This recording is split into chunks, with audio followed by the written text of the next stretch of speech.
Kita berdoa sekali lagi sebelum kita masuk dalam acara firman. Bapa di surga, terima kasih bahwa dalam kebaktian ini Engkau lagi-lagi memberikan kami kesempatan, kebebasan untuk membaca, mendengar, mempelajari, merenungkan sebagian firman Tuhan. Kami mohon supaya Engkau hadir di sini di gereja maupun di tempat manapun ada orang mengikuti kebaktian ini, memimpin, mengarahkan, memberkati dalam sepanjang kebaktian ini, dan khususnya di dalam sepanjang acara firman ini. Tolong hamba-Mu dalam menyampaikan, berikan kekuatan jasmani, pikiran, khususnya suara, berikan pengurapan, berikan kata-kata. Kami serahkan seluruh persiapan khotbahnya ke dalam tangan Tuhan. Engkau saya tambahi, kurangi, ubahkan, sehingga setiap kata yang diucapkan betul-betul datang dari Tuhan, merupakan kebenaran, dan bisa disampaikan dengan baik, dengan benar, dan dengan sejelas-jelasnya. Dan biarlah semuanya dilengkapi, dibungkus dengan kuasa dan pekerjaan Roh-Mu, supaya jangan semua itu keluar dan kembali dengan sia-sia, tapi tertanam, tumbuh, berbuah dalam kehidupan kami untuk kemuliaan nama Tuhan. Kami juga berdoa untuk kami semua yang mendengar. Berikan kesegaran, berikan keterbukaan dalam hati kami, konsentrasi yang baik dari awal sampai akhir, terang secukupnya supaya kami bisa mengerti, dan setelah kami mengerti berikan kami ketundukan. Jangan biarkan kami hanya menjadi pendengar atau pengerti firman. Biarlah semua kami tunduk pada firman, menjadi penanggap firman, pelaku firman, bahkan kalau boleh pemberita firman. Jika makin banyak orang boleh diberkati oleh firman Tuhan ini, dan makin nama Tuhan bisa dipermuliakan. Kami sadar juga bahwa dimanapun dan kapanpun firman Tuhan dan Injil disampaikan, setan tidak mungkin tinggal diam dan pasti bekerja. Berikan kami kekuatan, berikan kami hikmat menghadapi semua itu, supaya apapun yang mereka lakukan, biarlah firman tetap bisa disampaikan dan diterima dengan sebaik-baiknya untuk kemuliaan nama Tuhan. Terima kasih Bapa, berfirmanlah, kami siap untuk mendengar. Dalam nama Yesus kami berdoa. Amin.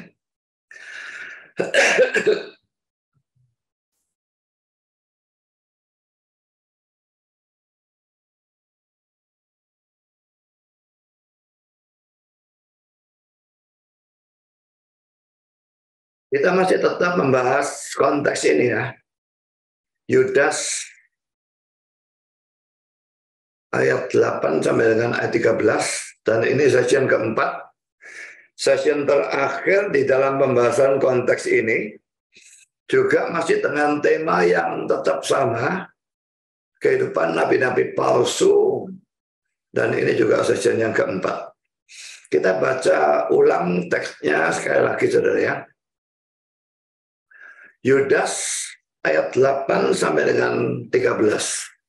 Namun demikian orang yang bermimpi-mimpian ini juga mencemarkan tubuh mereka dan menghina kekuasaan Allah serta menghujat semua yang mulia di surga. Tetapi penghulu malaikat Mikael ketika dalam suatu perselisihan bertengkar dengan iblis mengenai mayat Musa, tidak berani menghakimi iblis itu dengan kata-kata hujatan, tetapi berkata, kiranya Tuhan menghadik engkau. Akan tetapi mereka menghujat segala sesuatu yang tidak mereka ketahui, dan justru apa yang mereka ketahui dengan nalurinya seperti binatang yang tidak berakal, itulah yang mengakibatkan kebinasaan mereka. Celakalah mereka karena mereka mengikuti jalan yang ditempuh Kain, dan karena mereka oleh sebab upah menceburkan diri ke dalam kesesatan Bileam, dan mereka binasa karena kedurhakaan seperti Korah. Sekarang ini yang saya tekankan, karena ini yang saya bahas ya, ayat 12 dan ayat 13. Mereka inilah noda dalam perjamuan kasih-Mu, di mana mereka tidak malu-malu melahap dan hanya mementingkan dirinya sendiri. Mereka bagaikan awan yang tidak berair, yang berlalu ditiup angin. Mereka bagaikan pohon-pohon yang dalam musim gugur tidak menghasilkan buah. Pohon-pohon yang terbantu dengan akar-akarnya, dan yang mati sama sekali. Mereka bagaikan ombak laut yang ganas, yang membuihkan keaiban mereka sendiri. Mereka bagaikan bintang-bintang yang baginya telah tersedia tempat di dunia kekelaman untuk selama-lamanya.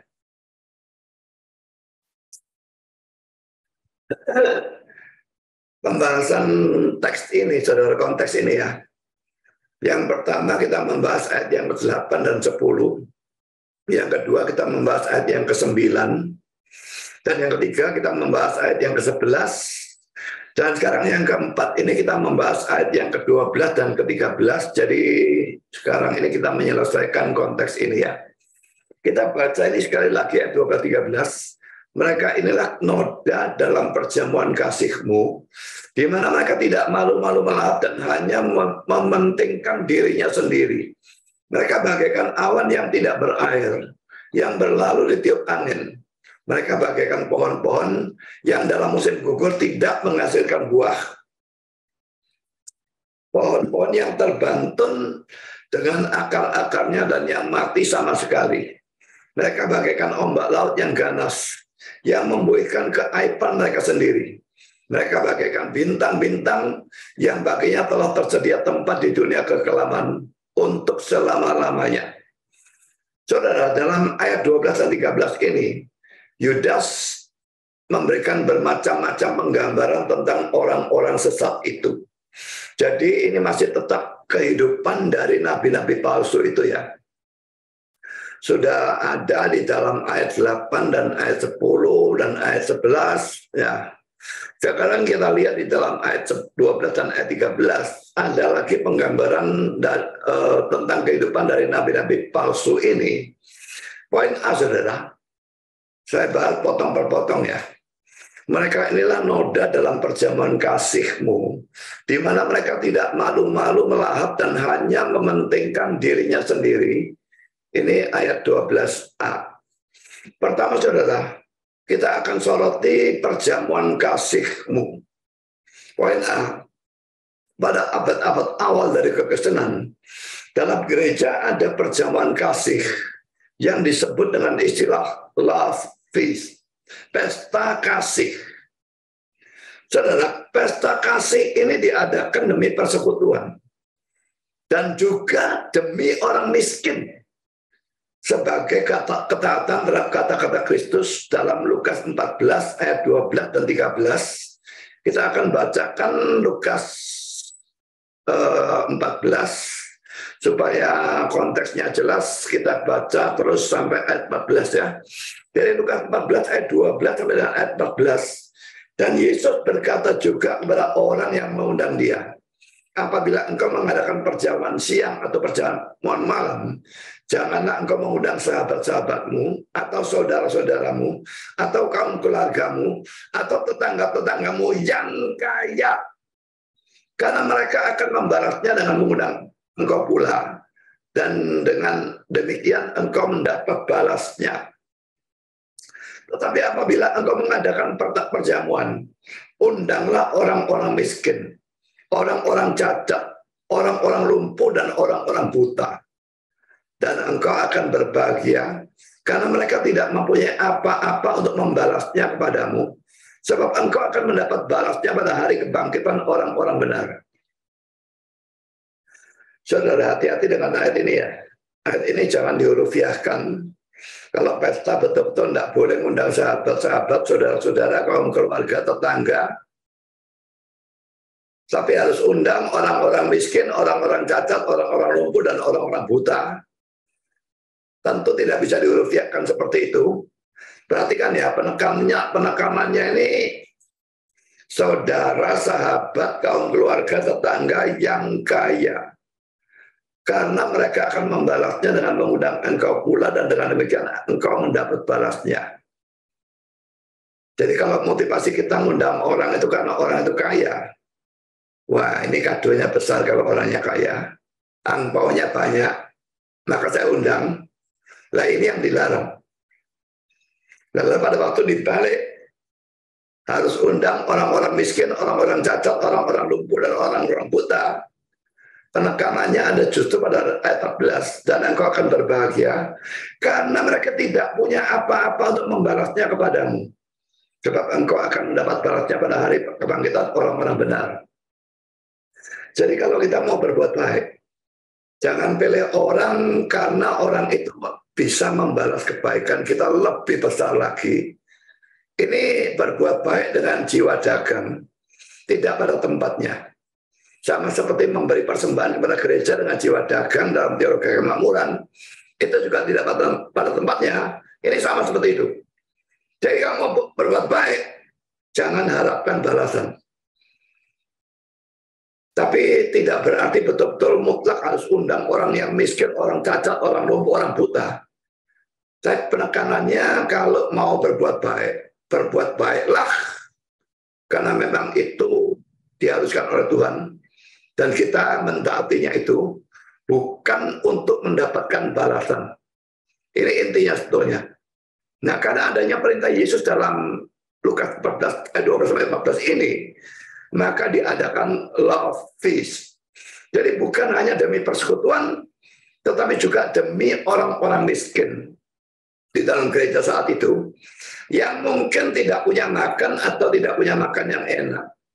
Maka ada love feast, mereka bisa makan di sana, bahkan makan yang enak. Jadi sebetulnya setiap orang membawa makanannya. Orang yang kaya membawa banyak, orang yang miskin membawa sedikit. Dan sebuah makanan itu lalu dimakan bersama-sama. Yang miskin pun boleh makan punyanya orang kaya akan dikumpulkan. Jadi yang miskin bisa makan yang enak. Yang kaya bisa makan yang tidak enak, merasakan dari miskin sementara. Memang tidak harus yang kaya makan makanan yang tidak enak. Tapi yang jelas itu dikumpulkan dan semua boleh makan yang manapun. Jadi tujuannya memang juga persekutuan. Juga tujuannya demi orang miskin. Tapi saudara, apa yang sebetulnya bagus dalam perencanaan bagus, ya, love feast diadakan demi persekutuan demi orang miskin. Tapi lalu dalam kenyataannya, dalam pelaksanaannya, terjadi hal-hal yang buruk. Seperti dalam Yudas 12 ini, maupun dalam 1 Korintus 11 ayat 21 dan 22. Saya balik saja kita baca Yudas 12 dan 13 dulu ya. Ayat yang tadi bisa kita baca. Mereka inilah noda dalam perjamuan kasihmu.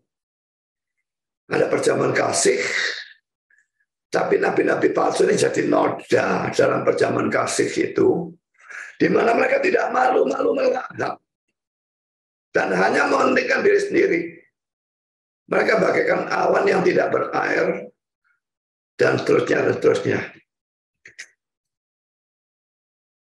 Dan ini bukan hanya terjadi pada saat Yudas menulis atau orang-orang kepada siapa Yudas menulis, tetapi juga terjadi dalam jemaat Korintus. Kita baca 1 Korintus 11 ayat 21-22. Sebab pada perjamuan itu, tiap-tiap orang memakan dahulu makanannya sendiri. Nah, yang kaya bawa makanan enak banyak, yang miskin bawa makanan biasa-biasa sedikit. Mestinya dikumpulkan jadi satu, siapapun boleh makan yang mana, yang manapun. Tapi ternyata tiap-tiap orang memakan dahulu makanannya sendiri, itu yang terjadi. Nah, yang kaya bawa banyak dan enak, dia makan makanan sendiri.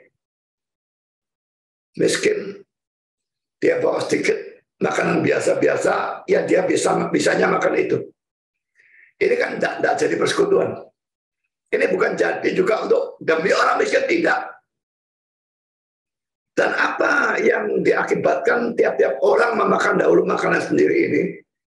Ini sehingga yang seorang lapar dan yang lain mabuk. Yang satu makan terlalu sedikit karena dia bawanya bisanya cuma sedikit, maka dia terlalu lapar. Yang lain bawa banyak sampai dia minum sampai mabuk, mungkin bawa anggur dan sebagainya biasanya, maka sampai mabuk. Nah, ini Paulus menghardik, menegur dengan keras, apakah kamu tidak punya rumah sendiri untuk makan dan minum? Atau maukah kamu menghinakan jemaat Allah dan memalukan orang-orang yang tidak mempunyai apa-apa? Apakah yang kukatakan kepada kamu memuji kamu. Dalam hal ini aku tidak memuji. Saudara, Paulus berani mengkritik. Dan memang orang mestinya berani dikritik ya. Nggak seperti DT ini. Ngajar tidak karu-karuan, Yesus tidak bangkit sendiri. Hanya dibangkitkan dan tidak bangkit sendiri, hanya pasif. Sudah diserang, sudah jelas, dikritik. Dan dia tidak bisa jawab dengan baik, sama sekali kacau balau jawabannya.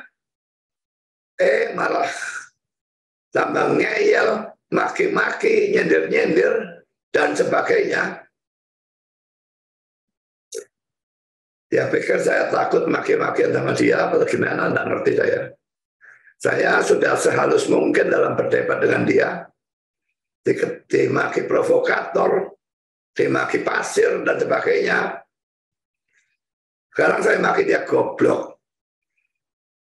Sudah goblok, tidak fair. Mentalnya mental kacung.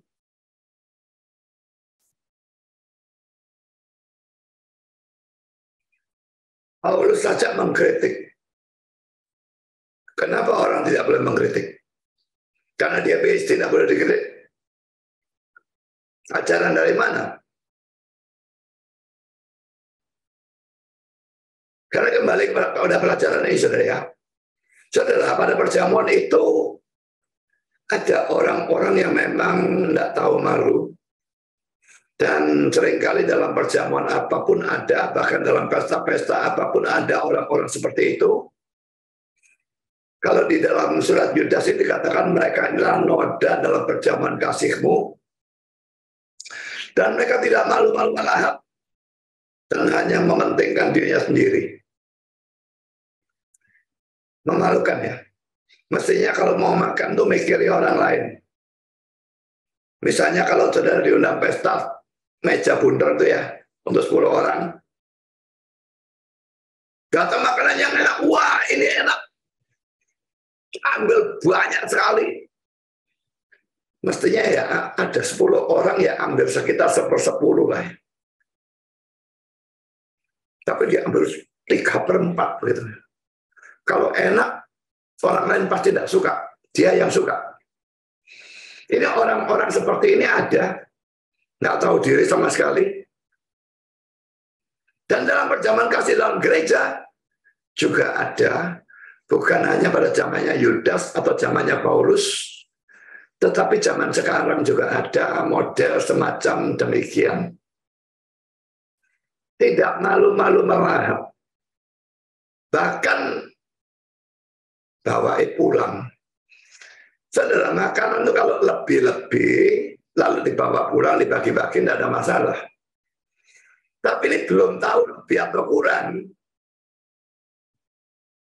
Nomor 1, ngisi tasnya dulu. Kue atau apapun masuk ke tasnya. Kok bisa ada orang begitu tidak tahu malu dari mana, saya tidak ngerti ya. Dan juga sudah bukan hanya mereka yang seperti itu. Anak-anaknya pun dididik seperti itu. Saya pikir anak-anak itu akan membawa kebaikan kalau nanti mereka besar. Dengan pendidikan cara seperti itu, mereka jadi baik. Seperti itu. Mendidik anak jadi maling. Mendidik anak jadi egois. Dalam urusan makan. Mendidik anak jadi rakus. Tidak peduli orang lain. Nanti kalau anak itu besar, dia bersikap egois terhadap saudara.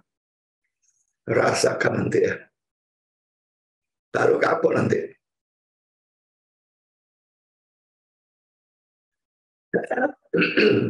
Jangan lanjutkan dulu ya. Sekarang poin B. Sama seperti dalam ayat 4.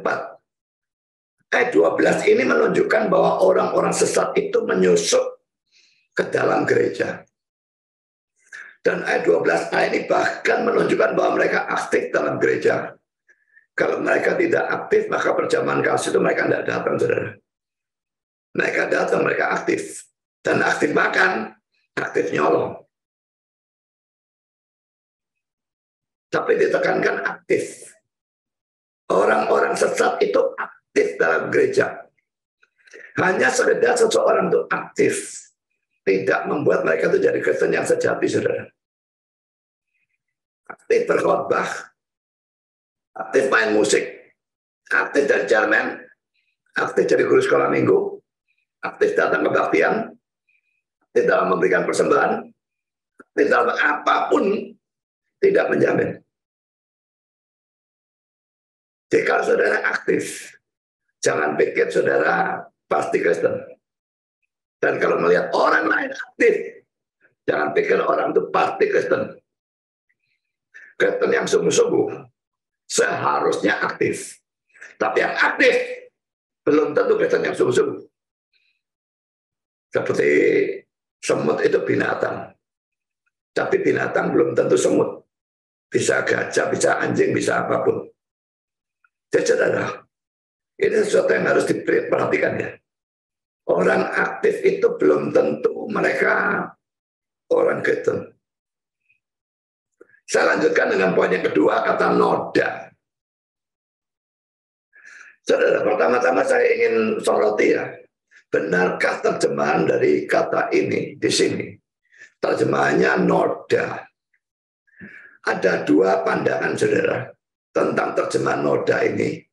Pertama poin A, ada penafsir yang menganggap bahwa terjemahan noda ini tepat. Orang-orang itu disebut noda bukan hanya karena mereka itu kotor dalam diri mereka sendiri, tetapi juga karena mereka menodai atau mempermalukan seluruh gereja. Dan dengan Ibrani 12 ayat 15, mencemarkan banyak orang. Saudara bisa baca ayatnya seluruhnya sendiri. Dalam gereja yang paling murni pun pasti ada noda seperti ini. Untuk mengurangi orang-orang seperti ini, maka gereja seharusnya mempunyai ketegasan terhadap orang-orang brengsek di dalam gereja. Jangan anggap ini sebagai dosa yang remeh, saudara. Karena dosa ini dilihat orang luar, apalagi kalau ada orang yang non-Kristen yang baru masuk ke gereja, lihat itu. Mereka akan pikir, oh Kristen ini gerangsang semua ya. Dan mereka batal dari Kristen. Jangan pikir sama sekali bahwa ini dosa yang remeh. Gereja seharusnya punya ketegasan terhadap orang-orang brengsek di dalam gereja seperti ini. Ini kata-kata Calvin, saudara. Dan pada saat ini, saya berharap bahwa ada kemampuan menilai atau menghakimi yang lebih baik dalam beberapa orang-orang baik.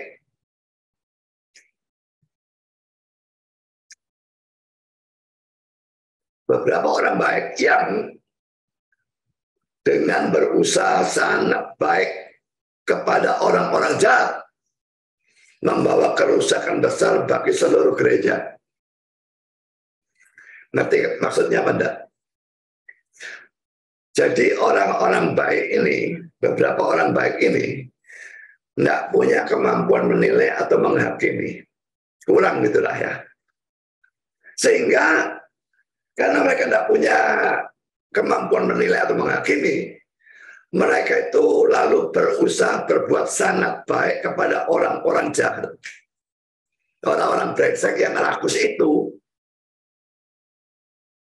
mereka malah beri makan. Mau ngambil panggung, dan dengan cara seperti itu, membawa kerusakan besar bagi seluruh gereja.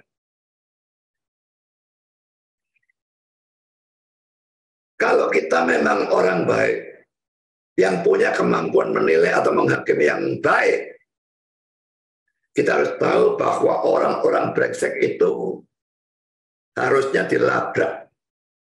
Dan bukannya dibaiki, kasih makanan dan sebagainya.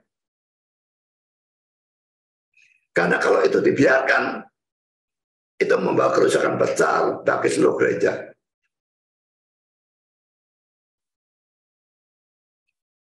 Berani tegur orang-orang seperti itu. Yang lain belum makan, kamu bisa makan. Kamu bisa bawa pulang. Mulai sekarang kalau makan bareng ada orang masuk pentas, ngomong yang keras. Hei, kenapa masuk pentas? Belum selesai.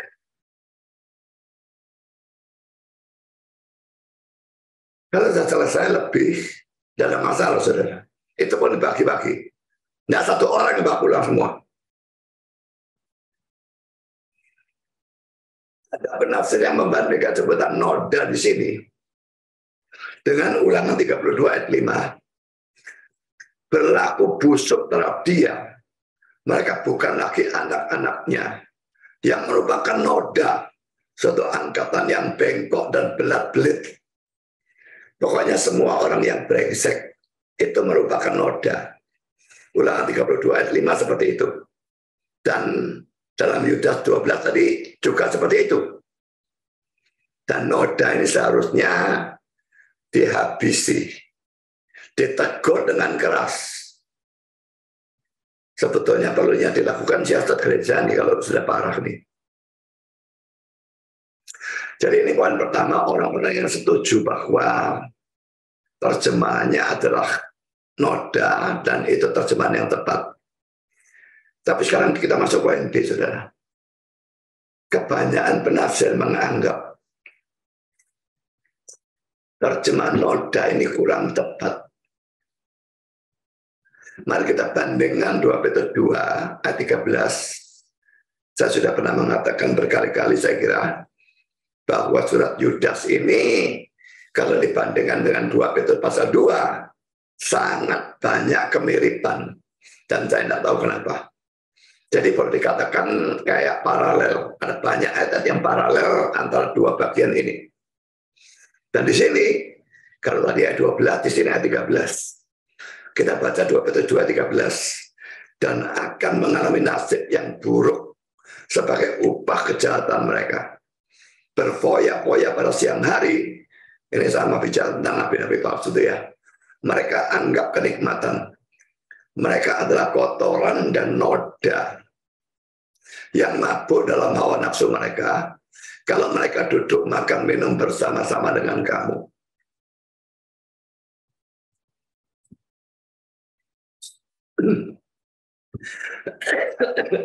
Jadi terjemahannya sama-sama noda.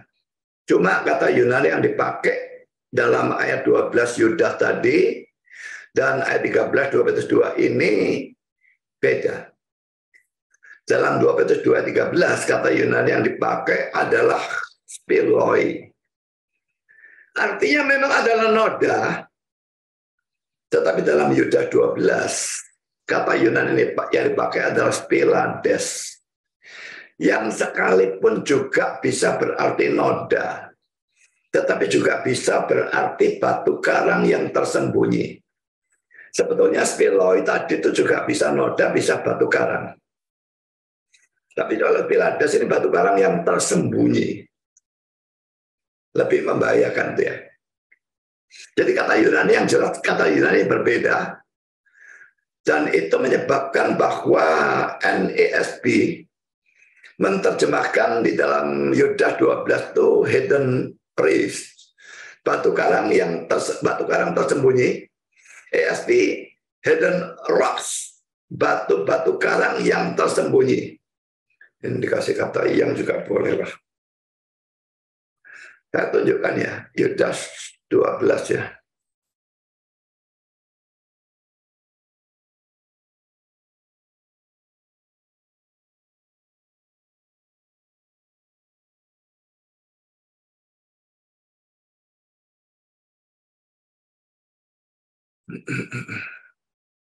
Spot ya, Pelas ya. Tapi kalau dilihat dalam Yunani Spilades ini ya. Nah, terjemahan dari ESV Hidden Rocks, terjemahan dari NASB Hidden Reefs ya. Memang lain-lain, yang lain menerjemahkannya berbeda, tapi dua ini Hidden Reefs, Hidden Rocks. Mereka bukan menerjemahkan noda seperti terjemahan Indonesia. Jadi kalau saudara melihat kenapa ayat 12 dalam Yudas ini terjemahnya kok bisa begini, padahal punya kita terjemahnya noda, maka saudara perlu tahu bahwa memang kata itu bisa diartikan batu karang yang tersembunyi. Jadi apa maksudnya batu karang yang tersembunyi? Ini menunjukkan batu karang yang ada di laut, yang bagian atasnya hanya sedikit di bawah permukaan air. Mungkin kalau airnya surut, dia nongol. Tapi kalau airnya pasang, dia tertutup. Nah, ini tentu saja batu karang seperti ini bahaya sekali ya. Sangat berbahaya bagi kapal yang tidak berhati-hati, karena batu karangnya tidak kelihatan. Kecuali kalau yang nyetir kapalnya memang sudah tahu, oh di sini ada batu karang seperti itu, di sana ada. Tapi orang yang tidak tahu, kapalnya nabrak, apalagi kalau kecepatan tinggi, biar saudara tenggelam di sana bisa. Jadi ini terjemahan yang kedua. Ada yang setuju noda, tetapi ada yang setuju terjemahan batu karang yang tersembunyi yang diartikan seperti ini. Sekarang poin C, saudara. Saya sendiri milih yang mana dari A dan B? Saya jauh lebih setuju dengan terjemahan batu karang yang tersembunyi daripada terjemahan noda. Ini alasan saya. Karena dalam ayat 12-13 ini Yudas memberikan 5 penggambaran. 4 penggambaran yang terakhir semua diambil dari nature atau alam. Yaitu awan, pohon, ombak, dan bintang. Kalau penggambaran pertama ini adalah noda, maka itu menjadi tidak sesuai dengan 4 penggambaran yang terakhir. Karena noda tidak termasuk nature atau alam. Tetapi kalau penggambaran pertama ini adalah batu karang yang tersembunyi, maka itu sesuai dengan 4 penggambaran yang terakhir.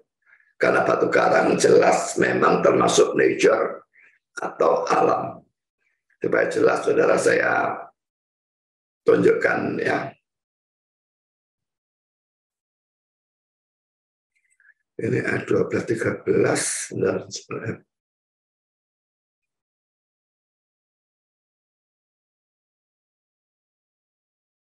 Ini hanya ayat 12 ya.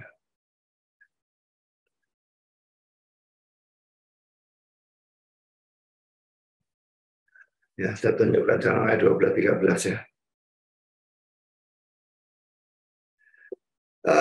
Ini noda ya. Ini awan. Awan ini nature ya. Yang kedua ya. Lalu angin. Lalu ombak laut yang ganas. Lalu bintang-bintang. Semuanya nature.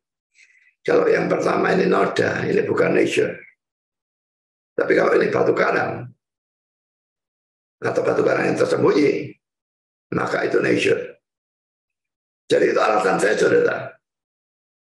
5 itu, 4 yang terakhir nature.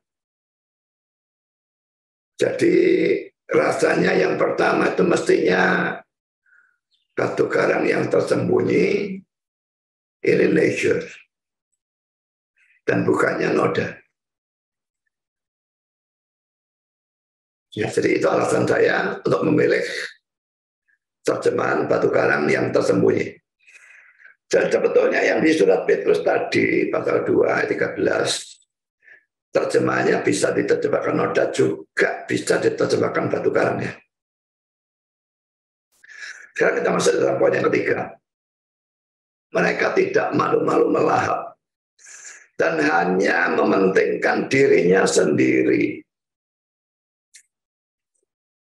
Pertama poin A, kata Yunani yang diterjemahkan tidak malu-malu adalah aphobos. Itu sebenarnya tidak ya.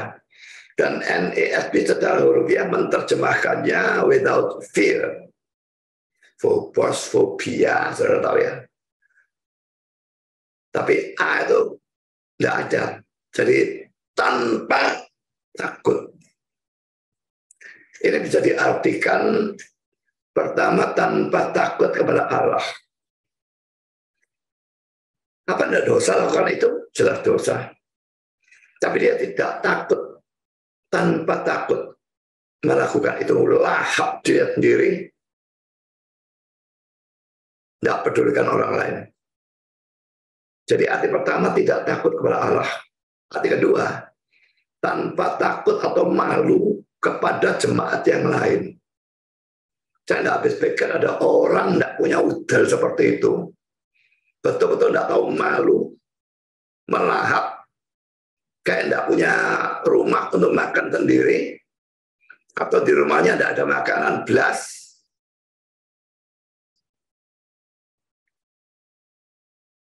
Karena poin B, kata-kata hanya mementingkan diri sendiri.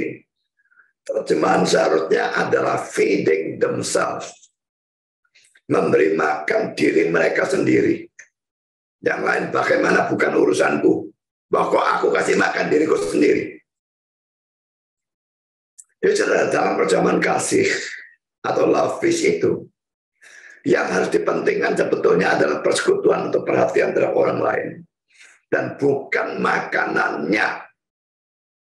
Tetapi orang-orang sesat ini menunjukkan keegoisan mereka. Dengan tidak malu-malu untuk makan sebanyak-banyaknya. Dan mereka melakukan hal ini tanpa mempedulikan apakah orang lain kebagian makanan atau tidak. Orang-orang seperti ini jelas merusak atau memalukan gereja. Mestinya orang Kristen memikirkan apa yang bisa mereka berikan untuk Tuhan, untuk gereja. Bukan apa yang mereka bisa ambil dari gereja atau Tuhan. Pergi ke gereja itu mestinya mikir, berikan apa? Berikan makan juga boleh. Berikan uang, berikan pelayanan. Tapi memberi untuk kemuliaan Tuhan. Tapi ada orang-orang yang pergi ke gereja dengan mikir, bisa ambil apa untuk keuntunganku dari gereja. Saya ingin membandingkan dengan kata-kata Presiden John F. Kennedy, Amerika ya, yang mati ditembak itu ya. Kata-kata ini terkenal, sangat terkenal, saudara. Ask not what your country can do for you. Ask what you can do for your country. Kalau diterjemahkan, jangan bertanya apa yang negaramu bisa lakukan bagimu. Tanyakan apa yang kamu bisa lakukan bagi negaramu. Andai kata-kata ini dipraktekkan di Indonesia,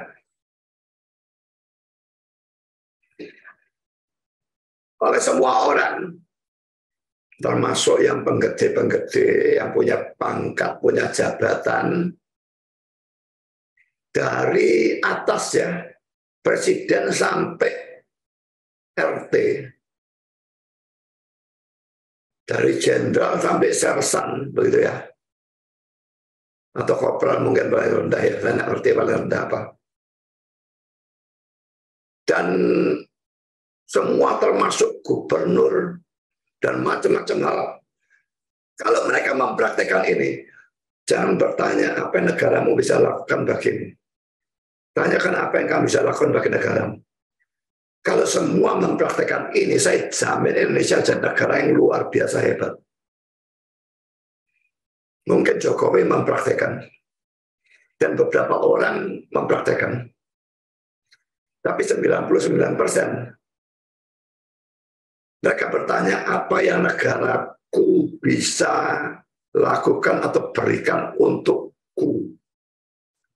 Lalu korupsi habis-habisan, tidak karu-karuan, membuat negara ini rusak, tidak karu-karuan.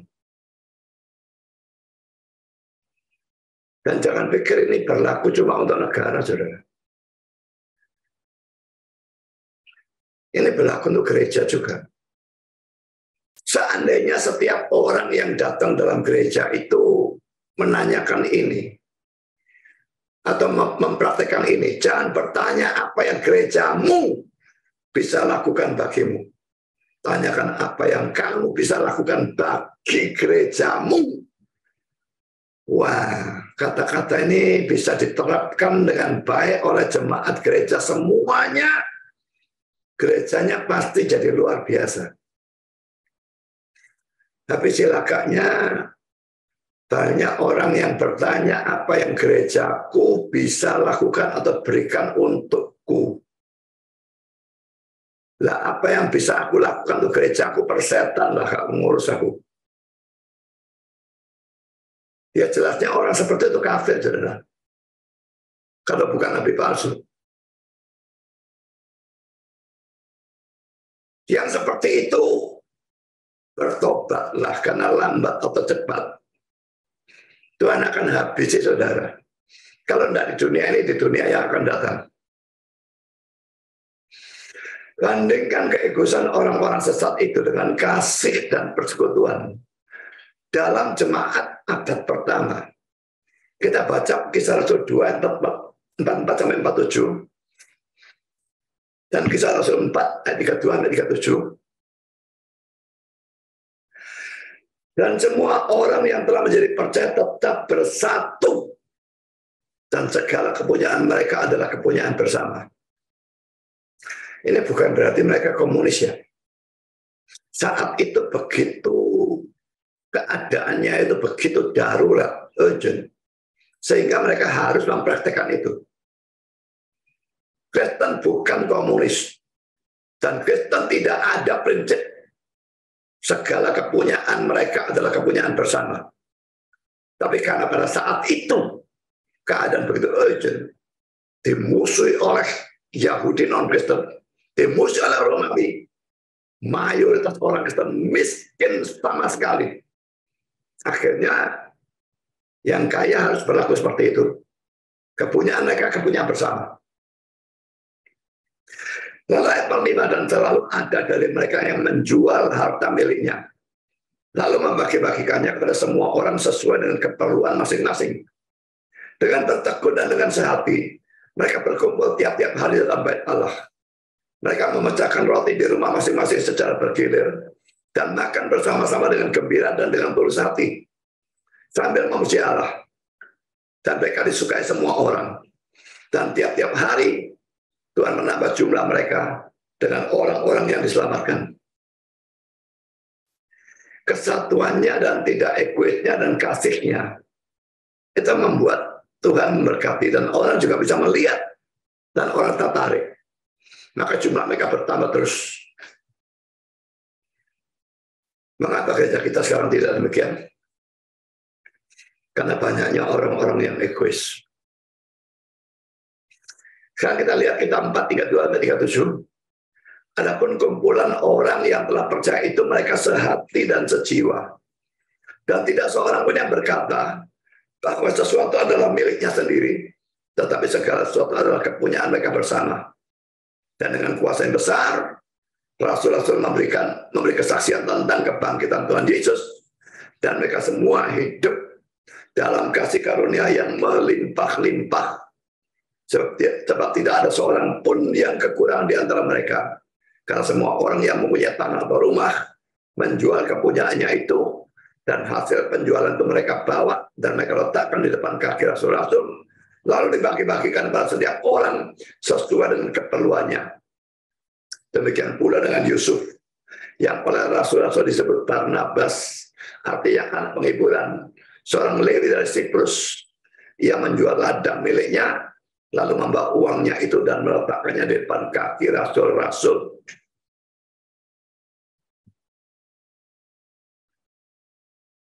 Saudara, gereja zaman sekarang juga sering mengadakan perjamuan kasih ya. Sekalipun pelaksanaannya mungkin bukan setiap jemaat bawa makanan ke gereja. Ini sebetulnya bisa ruwet. Nanti kalau misalnya jemaatnya ada 100 ya. 100 makanan yang berbeda-beda itu memusingkan untuk makan ya. Jadi sekarang untuk lebih praktisnya, gereja yang menyediakan makanannya. Atau kadang-kadang dalam acara seperti Natal atau HUT gereja dan sebagainya, gereja mengadakan pesta. Dalam acara makan bersama seperti itu, apa saudara mengutamakan makanannya atau persekutuannya? Dulu kalau Natal ada datang satu mobil, yang tidak pernah datang kalau tidak Natal. Ini orang-orang yang tidak punya makan atau bagaimana, tidak ngerti. Bukan jemaat, satu tok yang jemaat, bawa sak kampung, naik mobil, datang hanya Natal karena Natal ada makanannya. Dan sangat banyak orang-orang seperti itu, datang hanya demi makanan. Kafir-kafir ini nanti tahu rasa kalau masuk neraka. Dan kalau saudara makan, apa saudara juga mengambil sebanyak-banyaknya tanpa mempedulikan orang lain kebahagiaan atau tidak? Gereja saya yang dulu, saudara, di Malang, ada satu majelis setiap acara makan selalu membawa satu susun rantang. Tak susun, tak tahu 3-4 rantang itu disusun. Dan begitu acara makan dimulai, dia langsung mengisi rantangnya untuk nanti dibawa pulang. Dan setelah itu, dia masih makan lagi di sana. Saya heran ada majelis dan dia bukan orang miskin. Sama sekali tidak miskin. Saya tidak habis pikir majelis kok bisa seperti itu, dan herannya juga tidak pernah ada peneguran dan sebagainya. Kalau saudara adalah orang seperti itu, bertobatlah dari sikap tidak tahu malu itu. Dan kalau dalam gereja ada orang seperti itu, pendeta dan majelis sebenarnya wajib menegur orang seperti itu. Dan memang dalam gereja kita pun sekarang ada orang-orang brengsek dan tidak tahu malu seperti itu. Sampai saya dulu pernah usul pasang CCTV di dalam acara makan. Nanti orang-orang itu ketangkap CCTV, taruh di layar pada waktu kebaktian minggu depannya. Terus terang tujuannya mempermalukan orang-orang yang tidak tahu malu itu, tidak tahu masih tahu malu atau tidak, begitu kan? Saya serius dengan usul itu. Pengurus coba pikirkan pasang CCTV di tempat bagian kita makan dan sebagainya. Sehingga yang makan tidak tahu malu itu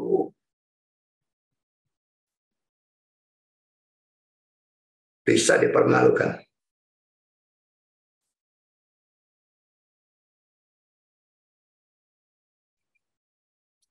Dulu kalau Natal kita pesta cukup besar. Makanannya banyak, makanan enak. Gara-gara orang-orang seperti itu, saya putuskan sekarang kalau Natal nasi kotak. Tiap orang kasih nasi kotak satu.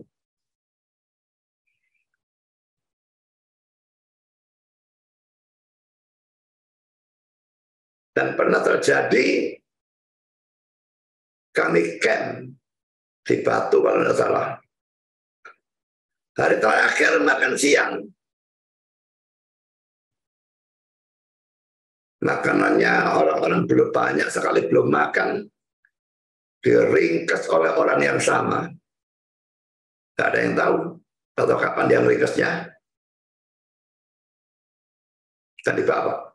Sampai orang-orang tidak ada yang bisa makan, tidak makan sama sekali yang lain. Itu sebabnya Chandra Johan itu ngajakkan darah gubris. Saya maleskan karena orang-orang seperti itu.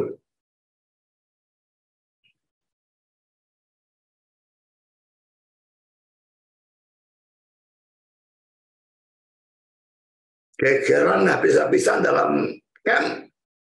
Gara-gara mereka, mending gak usah camp.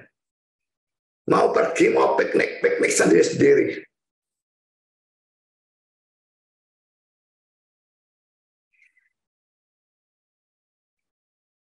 Kita sudah belajar tentang orang-orang seperti itu ya. Belajar, saudara. Belajar kasih. Memberi. Kasih itu keluar. Lawan dari kasih itu bukan benci sebetulnya. Lawan dari kasih itu egoisme. Karena kasih itu keluar, memberi. Egoisme masuk.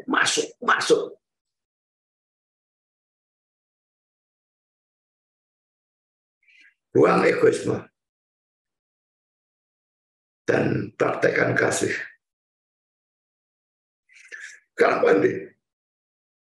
Kadang-kadang gereja membiayai makan dari para pekerja gereja yang sedang melayani.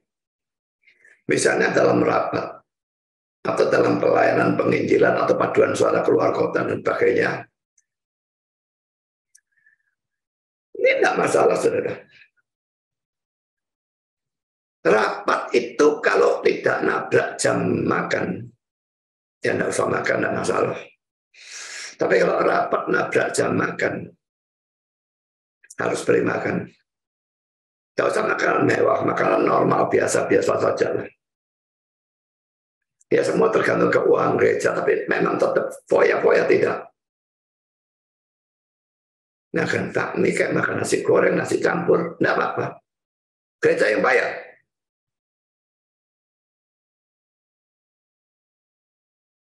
Ini memang sesuai dengan kata-kata Musa yang dikutip oleh Paulus. Janganlah engkau memberangus mulut lembu yang sedang mengirik. Saya baca konteksnya sekaligus. Dan bukan yang dimaksud atau kita. Untuk kita itu berlakunya. Bekerja, gereja, layak diberi makan. Gereja kita kalau Natalan, ada orang-orang yang menggiat, membersihkan gereja, hias gereja, dan sebagainya. Harus diberi makan? Ya. Biaya siapa? Biaya gereja. Saya 2 kali ya. Setelah Natal selesai, saya traktir para aktivis yang mempersiapkan acara Natal itu. Saya traktir di restoran. Saya yang bayar.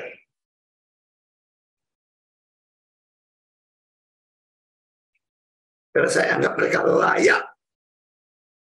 Mereka kerja. Dan serius kerja.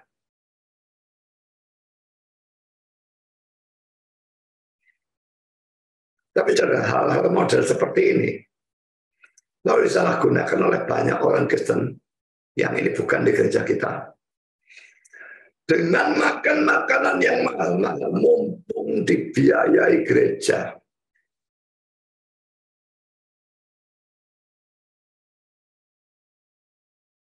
Rapat, pesan dari restoran, pesan makanan yang mahal-mahal. Toh gereja yang bayar. Nah ini saudara ya, kata-kata John F. Kennedy tadi. Jangan tanya apa yang negaraku bisa beri untuk aku. Tapi tanyalah apa yang aku bisa berikan untuk negaraku. Tapi sekarang negara diganti dengan gereja. Praktekkan untuk gereja. Nah orang-orang seperti ini, mereka tanya apa yang gereja bisa berikan untuk aku. Oh malah ambil. Bahkan ada gereja yang mengadakan rapat majelis di luar kota. Sebetulnya apa perlu rapat majelis di luar kota, saudara? Ini cuma ngabisin duitnya gereja. Dan rapatnya di hotel, nginep beberapa malam. Dan setiap majelis diizinkan mengajak seluruh keluarganya. Jadi kalau lakinya majelis, dia ajak istrinya dan anak-anaknya. Semua atas biaya gereja. Lucunya satu majelis lapor sama saya. Mestinya kalau dia lapor, dia tidak setuju kan. Tapi dia ikut rapat itu. Kalau saya sebagai protes, saya tidak akan ikut rapatnya. Dan saya protes. Tulis surat resmi. Apa-apaan seperti ini. Ini korupsi duit gereja. Memangnya gereja majelisnya tuh seperti DPR begitu ya.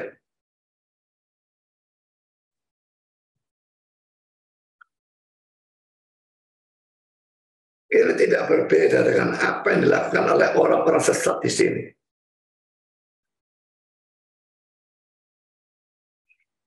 Jadi jangan main-main dengan hal-hal model seperti ini. Saudara menghambur-hamburkan duitnya Tuhan. Orang memberikan persembahan tujuannya untuk kemuliaan Tuhan. Kita hambur-hamburkan untuk kenikmatan diri kita sendiri. Ini korupsi dan ini kurang ajar.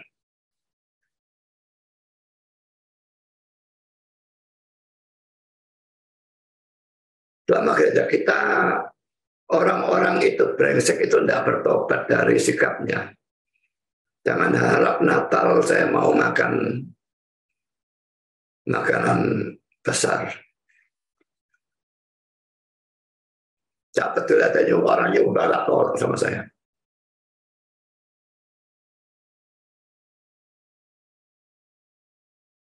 Jangan harap juga akan ada game. Yang harus dilakukan. Nggak ada kekeran aja. Dan semua karena orang-orang brengsek yang rakus dan tidak tahu malu. Poin sih, saudara. Ada banyak gereja yang membayar rekening telepon dan listrik untuk hamba Tuhannya. Karena memang telepon itu sangat musim ya. Telepon biasa sekalipun tetap masih ada, tetapi sudah tidak musim lah. Jarang sekali yang ada. Kantor-kantor biasanya baru ada. Tapi kalau pribadi biasanya sudah sangat jarang. Nah, ada dulu ini banyak gereja bayar rekening telepon dan rekening listrik untuk hamba Tuhannya. Tetapi ada banyak hamba Tuhan yang lalu menyalahgunakan hal ini dengan menggunakan telepon dan listrik seenaknya karena toh gereja yang bayar. Hamba Tuhan yang seperti ini tidak berbeda dengan orang-orang sesat pada zaman Yudas. Biarpun gereja yang bayar, lalu AC dinyalakan ruangannya, nggak ada orang, AC dinyalakan terus. Saya jangankan AC, saudara, kalau ruangan itu memang tidak dipakai ya, saya matikan lampunya juga kok.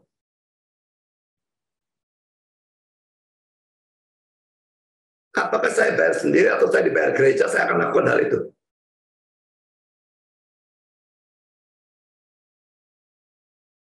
Telepon ya seperlunya saja. Seandainya pakai telepon yang dulu. Apakah dibayar gereja atau dibayar sendiri? Telepon seperlunya. Dan ada orang yang, oh gereja ada telepon. Memang kalau urgent, boleh saja pakai telepon gereja.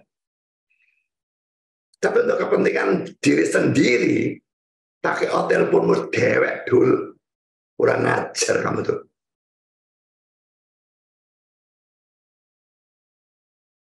Karena ada telepon di gereja, pakai teleponnya gereja. Biar gereja yang bayar.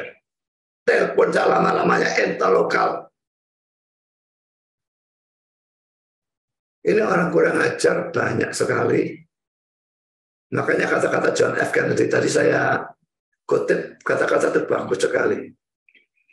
Bukan hanya untuk diterapkan di negara, tapi di gereja.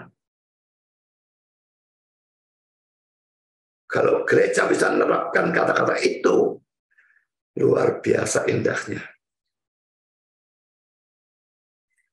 Sekarang kita masuk poin keempat. Perhatikan beberapa komentar di bawah ini, saudara. Thomas Manton itu mengatakan Dua kutipan ya. Merupakan suatu kekotoran yang menjijikkan. Kalau kita membuat agama melayani perut kita, dan kalau kita mengubah kemurahan hati menjadi kemewahan,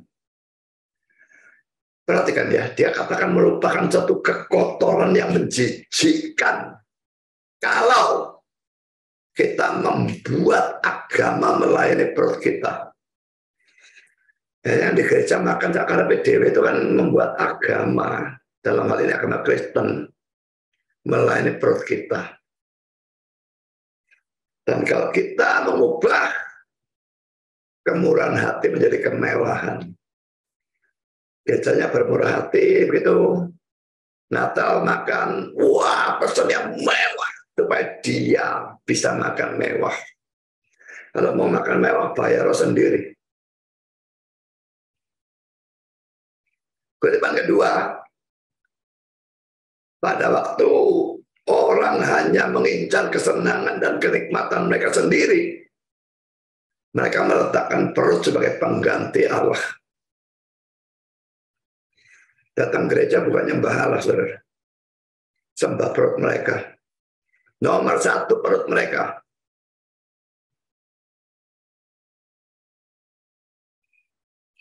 Saya doakan sakit perut yang hebat, kanker kalau bisa.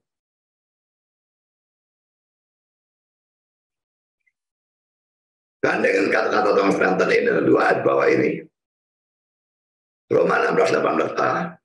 Sebab orang-orang demikian tidak melayani Kristus Tuhan kita, tetapi melayani perut mereka sendiri. Kelihatannya melayani Kristus Tuhan kita, tetapi melayani perut mereka sendiri. Lalu Filipi 3:19b, Tuhan mereka ialah perut mereka. Ada dua ayat yang seperti ini jelas bahwa orang-orang Kristen zaman dulu dan tidak zaman dulu toh, zaman sekarang juga banyak yang bertuhankan perut. Kalau saya bertuhankan Kristus, saya masuk surga. Bertuhankan perut, lihat saja tunggul tengah mainnya sudah masuk mana. Thomas Benton, dalam penggunaan kenikmatan dan kesenangan lahiriah, harus ada kewaspadaan. Seperti Indra tadi ngomong ya, setan kadang-kadang nyerang dengan penderitaan. Tapi setan itu pintar, saudara. Gunakan penderitaan, tidak mempan, dia gunakan kenikmatan. Perhatikan, kalau Simpson itu diserang orang Filistin, wah dihancur, amburadulkan semua. Tapi kasih cewek, ambillah Simpsonnya. Daud juga demikian. Dalam penderitaan, dikejar-kejar Saul berpuluh-puluh tahun, setia pada Tuhan. Sudah makmur, jadi raja, jatuh dalam perzinahan dengan Bathsheba. Jadi saudara, kalau hidup makmur, duit banyak, kaya, harus ada kewaspadaan. Bukan tidak boleh saudara pesta. Boleh. Tapi kalau pesta terus-terusan, itu yang tidak boleh.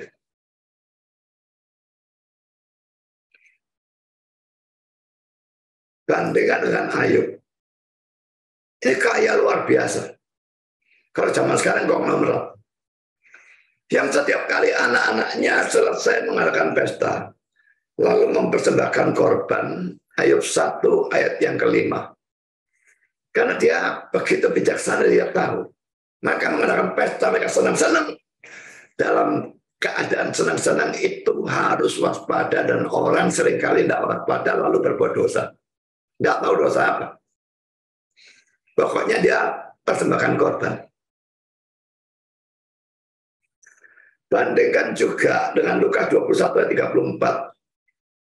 Jagalah dirimu supaya hatimu jangan syarat oleh pesta pora dan kemabukan, serta kepentingan-kepentingan duniawi. Dan supaya hari Tuhan jangan dengan tiba-tiba jatuh ke atas dirimu seperti suatu jerat. Bayangkan saudara sedang nyolongi makanan gereja, begitu ya. Pas Yesus datang kedua kalinya. Apa yang terjadi kira-kira? Saudara, apakah saudara waspada pada saat sedang kaya, sedang mengalami kesenangan, sedang mengalami kemewahan, sedang piknik, sedang apa, jalan-jalan luar negeri? Boleh. Cuma jangan terus-terusan dan harus waspada terhadap godaan dari dunia, hal-hal duniawi itu. Sekarang poin B, saudara. Mereka bagaikan awan yang tidak berair, yang berlalu ditiup angin. Saudara, kalau ada awan itu ya, awan yang gelap itu maksudnya ya. Awan itu bagi kita boleh dikatakan, wah ini menjanjikan hujan. Tetapi ternyata ini awan yang tidak berair. Perhatikan ini ya, awan yang tidak berair, yang berlalu ditiup angin. Jadi awan itu menjanjikan hujan, tetapi ternyata tidak memberikan tetes air pun. Ini sering kita alami ya. Hujan, bukan hujan, awannya gelap. Wah ini hujan lebat. Tahu ada angin kuat sekali. Awannya ditiup, tidak ada hujan belas. Sering alami kan? Artinya apa saudara? Artinya orang-orang itu kelihatannya hebat dan menjanjikan. Sekolahnya hebat, punya gelar PhD gitu ya. Tetapi tidak menghasilkan atau memberikan apapun yang baik. PhD aja tidak becus debat. Dan kalau sudah debat kalah, lalu ad hominem, nyerang orangnya. Debatnya gak becus, goblok.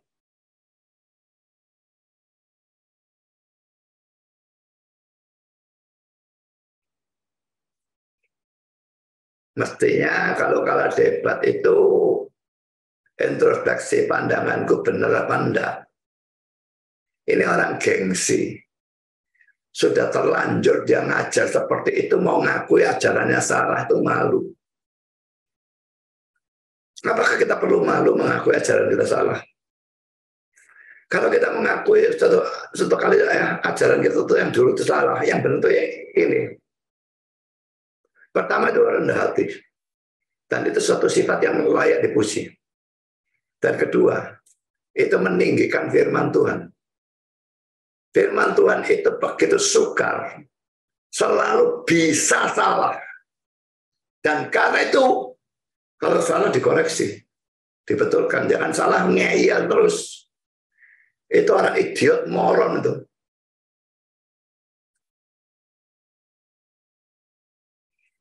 Mari kita lihat saudara, Amsal 25 ayat 14. Awan dan angin tanpa hujan. Awan dan angin tanpa hujan. Kelihatannya ayat itu dikutip dari sini ya. Demikianlah orang yang menyombongkan diri dengan hadiah yang tidak pernah diberikannya.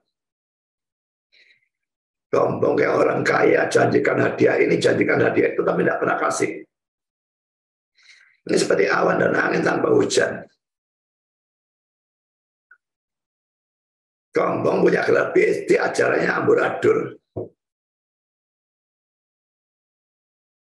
Dan banyak dokter model begitu. Dokter yang tidak becus apa-apa.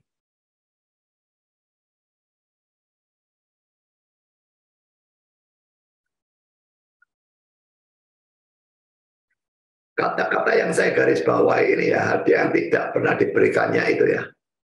Oleh King James diterjemahkan false gift. Hadiah atau karunia palsu. Menyombongkan dirinya dengan hadiah atau karunia palsu. Kalau diterjemahkan karunia berarti karunia pelayanan ya. menyombongkan diri dengan karunia pelayanan.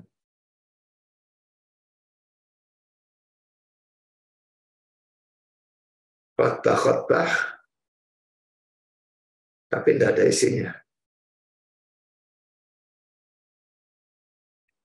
Bandingkan juga dengan Ulangan 32 ayat 2. Mudah-mudahan pengajaranku menetik laksana hujan. Perkataanku menetes laksana embun. Laksana hujan renai ke atas tunas muda. Dan laksana tirus hujan ke atas tumbuh-tumbuhan. Sebetulnya semua pengajar mesti mendoakan seperti ini. Mudah-mudahan pengajaranku menetik laksana hujan. Pokoknya maksudnya berguna. Mengairi tanaman yang baru tumbuh, diairi supaya tumbuh lebih besar, lebih cepat. Ayat ini membandingkan pengajaran firman Tuhan dengan hujan. Jadi sepertinya orang-orang sesat ini menjanjikan dalam pengajaran firman. Yaitu tadi kelihatannya, wah, punya gelar PhD. Tapi ternyata dalam debat nol besar.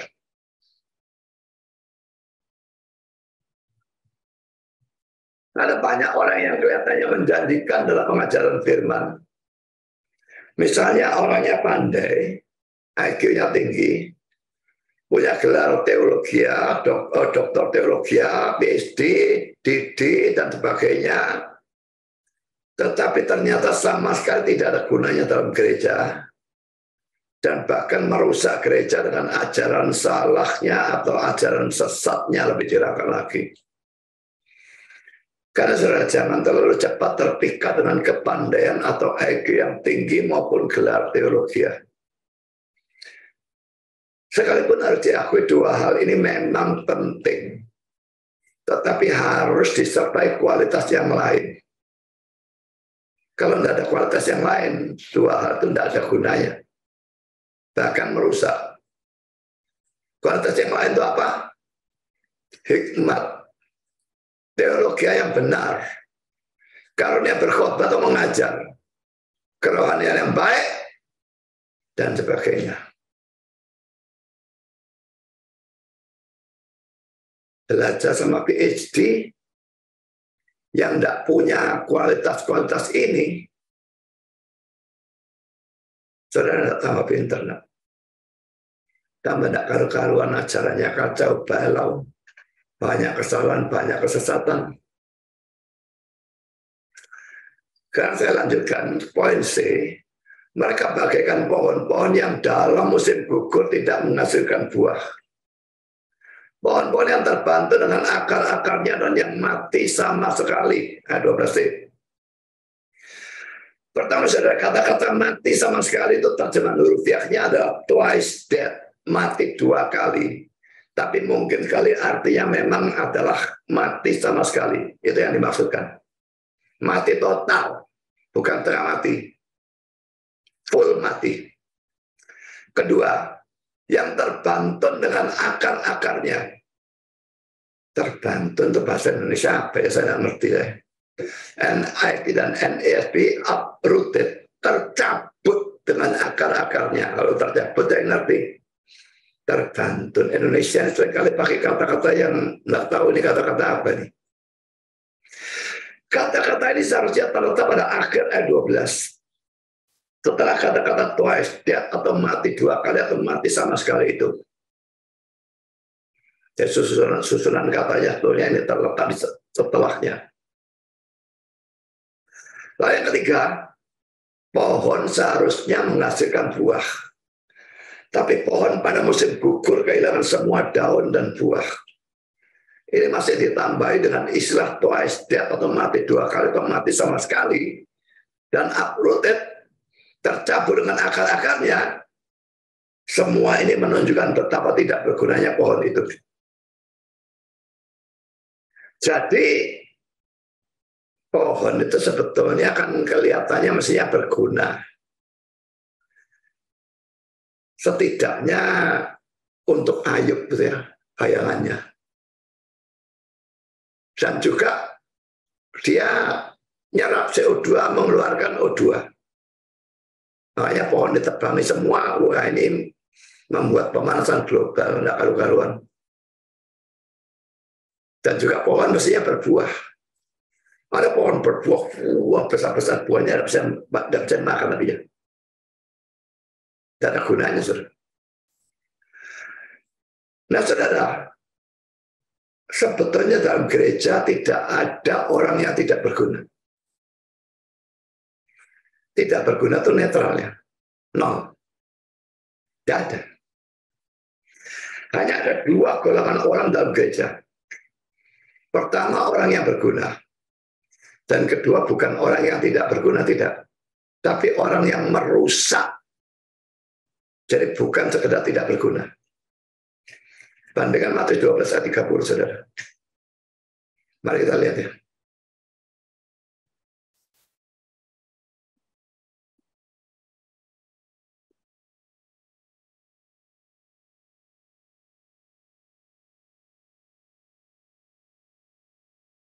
Bagian akhirnya yang saya tekankan ya. Siapa tidak bersama aku, ia melawan aku. Pokoknya bukan konconya Yesus, ya musuhnya Yesus gitu ya. Tapi terakhirnya yang saya tekankan. Siapa tidak mengumpulkan bersama aku, ia mencerai-beraikan. Mengumpulkan, nginjili orang, kumpulkan orang. Kalau tidak melakukan, dia bukan tidak berguna. Dia mencerai-beraikan, dia merusak. Saudara nginjil atau merusak?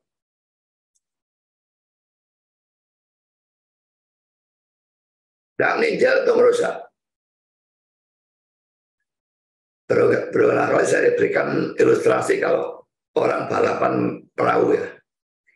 Sana ada 4 pendayung, sini ada 4 pendayung. Setelah di pihak sana, yang 3 pendayung sudah diam aja. Ini bukan tidak berguna, ini merusak. Berat badannya membebani, tidak lurung, sama mesti bantu apanya yang sana 4 orang dayung, semua sini 4 orang dayung, cuma 3. Ini merusak, bukan tidak berguna.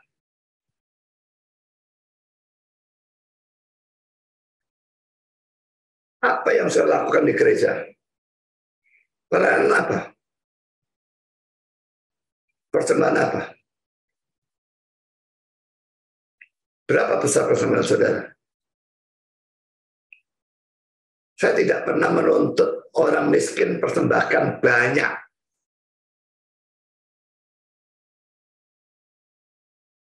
Itu mustahil. Dan itu gila. Tapi dalam arti hurufiah,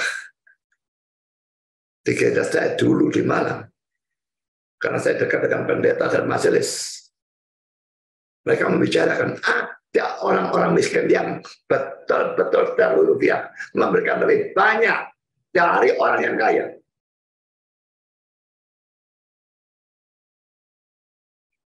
Ini orang yang kaya bukan tidak berguna, merusak yang model seperti itu. Yang normal adalah orang miskin memberi sedikit dan orang kaya memberi banyak. Persembahan per-10-an itu normal, 1/10. Penghasilanmu banyak, ya memberikan 1/10 dari banyak. Penghasilanmu sedikit, memberikan 1/10 dari sedikit.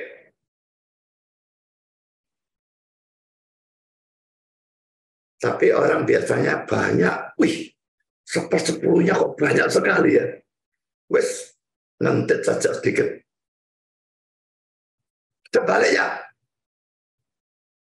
penghasilan sedikit. Ini semua sudah ada cukup. Disuruh potong 10%.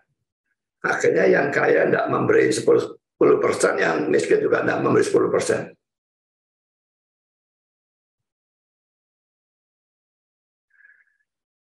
Jadilah orang yang berguna dalam hal keuangan gereja. Karena poin D, mereka bagaikan ombak laut yang ganas, yang membuihkan keaiban mereka sendiri.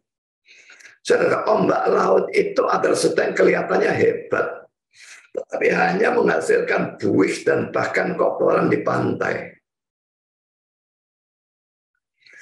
Ombak laut juga menunjukkan keadaan hati yang gelisah tanpa damai. Bandingkan Yesaya 57 ayat 20 dan 21. Tetapi orang-orang fasik adalah seperti laut yang berombak-ombak, sebab tidak dapat tetap tenang, dan arusnya menimbulkan sampah dan lumpur. Tiada damai bagi orang-orang fasik itu, firman Allahku. Selama saudara tidak Kristen, selama saudara brengsek dalam perjamuan kasih dan sebagainya, tidak akan ada damai, tidak akan ada ketenangan, tidak akan ada kebahagiaan dan sukacita yang sejati. Senang dapat makan, curi makanan gereja senang mungkin. Kesenangan lahiriah dan sementara dan semu. Tapi sukacita yang sejati, damai yang sejati, itu bukan untuk orang fasik, tidak bakal dapat. Orang fasik cuma ada ombak laut. Jadi saudara, orang-orang sesat bukan saja hatinya sendiri yang tidak damai, tapi mereka juga merusak damai di dalam gereja yang mereka masuki.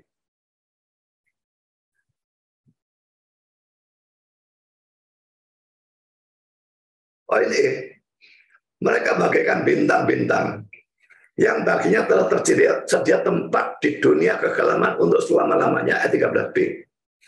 Saudara, kata bintang-bintang ini terjemahnya kurang ya. King James, RSV, NIV, dan NASB, wandering stars. Bintang-bintang yang mengembara. Kata mengembaranya itu tidak ada dalam terjemahan kita, tidak tahu kenapa kok bisa dihapuskan. Seharusnya ada memang wandering stars, bintang-bintang yang mengembara. Pulpit komet berkata, kita harus berpikir tentang komet yang lintasannya kelihatannya tidak teratur atau tidak menentu kelihatannya. Dan yang setelah bersinar untuk satu waktu, hilang dalam kegelapan. Jadi penafsir ini beranggapan bahwa yang dimaksud bintang yang mengembara di sini adalah sebuah komet. Karena komet sepertinya mempunyai lintasan yang tidak beraturan, muncul sekali selama bisa ratusan tahun atau ribuan tahun atau lebih. Dan munculnya cuma selama beberapa saat, lalu lenyap dalam kegelapan untuk selama-lamanya. Memang sebetulnya saudara, komet itu bukan bintang ya. Dan komet tidak hilang selama-lamanya. Dia muncul setiap berapa puluh atau berapa ratus tahun sekali dan sebagainya. Tetapi perlu diingat bahwa kitab suci bukan kitab ilmu pengetahuan. Dan kan itu kitab suci menggambarkan sesuai dengan pandangan dan pengertian orang zaman itu. Bagi mereka komet adalah bintang. Dan setelah muncul sementara waktu, lalu terhilang selama-lamanya. Maka dituliskan seperti itu.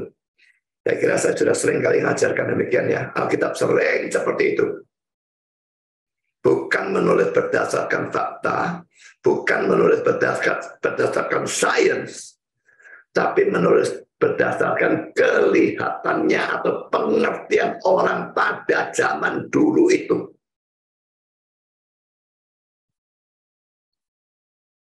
Karena yang kedua, bagian terakhir dari ayat 13b ini menunjukkan akhir dari orang-orang sesat itu, yaitu masuk ke dalam kegelapan kekal. Jadi saudara, berbeda dengan keempat penggambaran sebelumnya, yang hanya menunjukkan kondisi atau kebrengsekan atau ketidakbergunaan orang-orang sesat itu, maka penggambaran yang kelima ini juga menunjukkan akhir mereka. Dan ini yang bagus. Orang-orang sesat itu bisa senang, bisa enak di dunia ini. Tapi akhir mereka nanti dalam kehidupan yang akan datang, itu yang menentukan. Seorang penafsir membandingkan bagian ini dengan kata-kata siksaan api kekal dalam ayat 7. Dan mengatakan bahwa neraka memang digambarkan sebagai api kekal maupun kegelapan kekal. baik api maupun kegelapan di sini simbolis ya. Tapi berbeda dengan banyak penafsir yang menganggap bahwa api adalah simbol. Penafsir yang satu yang menganggap bahwa api neraka itu ya adalah sesuatu yang hurufiah dan bukan simbol. Dan ini argumentasinya dia. Api jelas merupakan satu-satunya kata dalam bahasa manusia yang bisa menunjukkan penderitaan dari penghukuman akhir atau neraka. Itu adalah satu-satunya kata dalam perumpamaan gandum dan lalang yang tidak ditafsirkan oleh Tuhan kita. Matius 13 ayat 36 dan 43. Yang lain ditafsirkan kan. Dia berkata, ladang ialah dunia. Musuh ialah iblis. Waktu menuai ialah akhir zaman. Para penuai ialah malaikat. Tapi kita mencari dengan sia-sia pernyataan seperti ini. Api ialah titik-titik. Tidak pernah ada. Lalu dia simpulkan satu-satunya penjelasan yang masuk akal adalah bahwa api bukanlah simbol. Api neraka. Itu bukan simbol. Itu secara sempurna menggambarkan kenyataan dari pembakaran kekal. Dia punya argumentasi, tetapi menurut saya argumentasi penafsir ini dengan mudah bisa dipatahkan ya. Mengapa tidak ada kata-kata api adalah apa? Karena dalam dunia ini memang barangnya tidak ada. Semua yang ada di surga atau neraka memang sangat berbeda dengan apapun yang ada dalam dunia ini. Pada waktu Rasul Yohanes menggambarkan surga dalam Wahyu 21, dia tidak bisa menggambarkan. Karena barang yang di surga tidak ada di sini. Maka digambarkan jalannya lapis emas, permata ini, permata itu, macam-macam, semua yang terindah di dunia. Apakah itu hurufiah? Tentu tidak, itu simbolis. Tidak bisa dia menggambarkan hurufiah karena barangnya di surga tidak ada di sini. Dan ini menggambarkan neraka sama. Api ialah apa? Tidak bisa. Karena barangnya yang betul-betul di sana, di neraka. Nah, di neraka mesti menunjuk bahwa di neraka barangnya tidak ada di sini. Mau dikatakan api adalah apa? Yesus dia pasti tahu. Tapi kalau dia sebutkan, kita tidak ngerti. Jadi api tidak dikasih penjelasan. Itu tidak berarti bahwa apinya bukan simbol, tetapi hurufiah tidak. Orang ini menafsir secara sangat kurang analisa. Itu pandangan saya.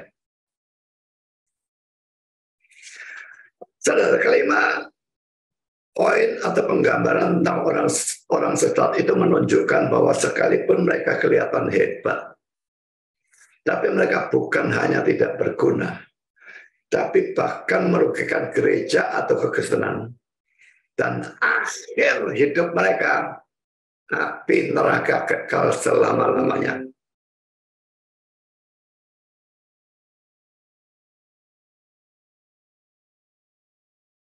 Coba renungkan tentang diri saya sendiri.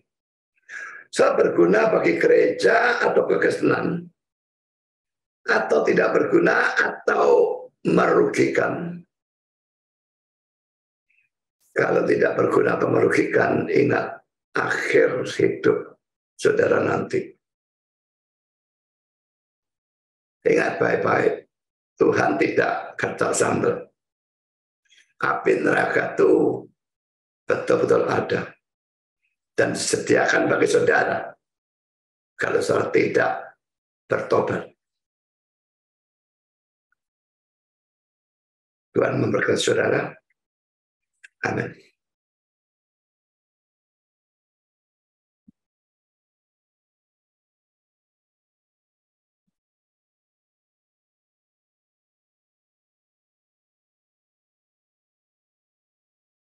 Mari kita berdoa.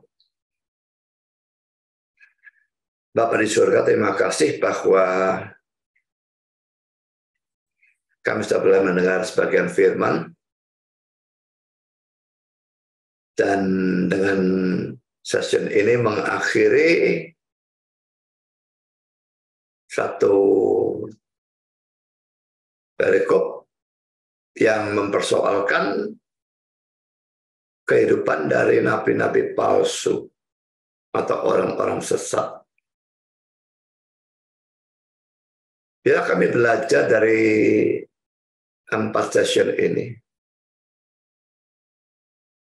dan menggunakannya untuk introspeksi, apakah kami juga sama seperti orang-orang sesat dan nabi-nabi palsu yang dibicarakan oleh Yudas?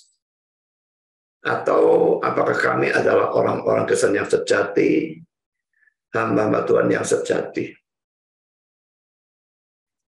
Kalau ternyata kami sama dengan orang-orang sesat pada zaman Yudas, tolong berkati dengan pertobatan.